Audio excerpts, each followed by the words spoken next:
So with that, I'd like to take a few moments today to talk about the next hurdle that faces our community. The name of that hurdle is trust. Defining trust is hard. It's one of those things where we understand that it's a feeling rather than a thing. One of the issues with trust is that once it's broken, it's near impossible to repair.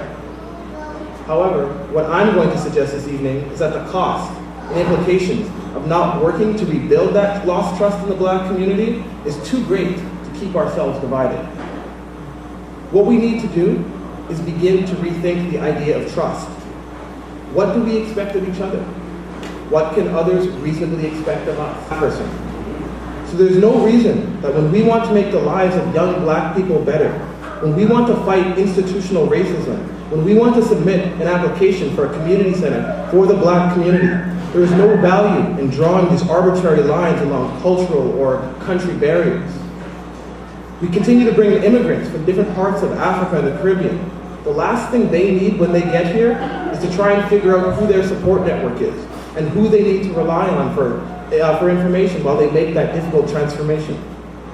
They need a unified community.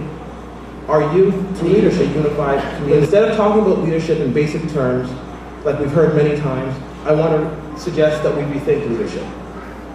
There's a gentleman by the name of Drew Dudley who has suggested that leadership has become an idea that we've put on a pedestal.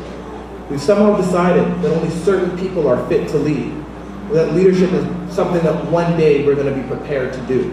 One day when I get there, then I'll be able to lead. Or when this happens, then I can. So Dudley suggests that we can all display leadership in different aspects of our daily lives.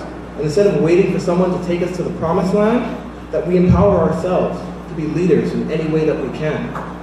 The luxury we have here in Manitoba is that our Black population has not grown so large that it cannot be controlled.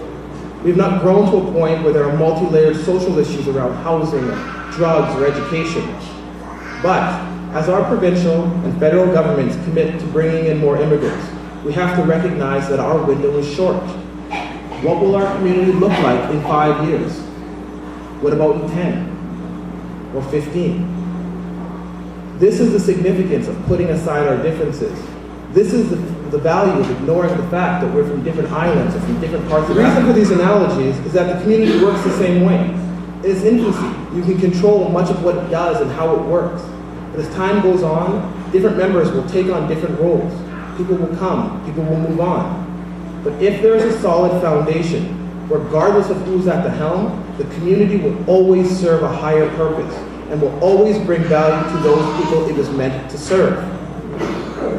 My point is, we still have an opportunity to build our community any way we'd like. We still have the opportunity to chart our own path. We all have this idea that we're seeking power, and that there's some limited amount of power that we must fight over, or else it'll be lost forever. Power isn't taken, it's given. Only tyrants and the undeserving think they can steal power. You can steal control, but true power and true leadership is given to the right people by the community that entrusts them.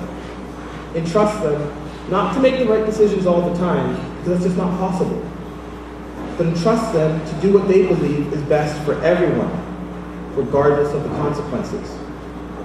It is said that true leaders are those people who are prepared to make decisions on behalf of the collective, but they are also prepared to take the onus for the successes and the failures of those decisions.